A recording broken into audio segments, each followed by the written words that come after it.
দর্শক, ম্যাচ শেষে David Miller পরিষ্কার ভাষায় বলেন, সে একটু বাড়াবাড়ি করছিল। আমি শুধু বলেছি নিজের কাজটা করো আর আমাকে আমার কাজটা করতে দাও।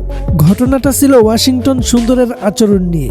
শুরুর দিকে 26 রানেই 3 উইকেট হারিয়ে চাপে পড়ে দক্ষিণ আফ্রিকা, কিন্তু মনে হচ্ছিল ম্যাচ পুরো ভারতের দিকেই ঝুঁকে গেছে। তবে সেখান থেকেই ঘুরে দাঁড়ান মিলার, দেওয়ান ডেভিসের সঙ্গে করেন দারুণ এক জুটি। পরে ট্রিনিস্টান স্টাফসকে নিয়ে ইনিংস সামলান এবং দলকে শক্ত অবস্থানে পৌঁছে দেন। পানি বিরতির সময় দুজনের মধ্যে কিছু কথা কাটাকাটি হয়, যা অনেকেই অপ্রয়োজনীয় স্লেজিং হিসেবে দেখছেন। শেষ পর্যন্ত কিন্তু জবাব দেন মিলার ব্যাট হাতে। মাত্র 35 বলে 63 রানের ঝড়ো ইনিংস খেলেন তিনি, হয়ে যান ম্যাচ সেরা।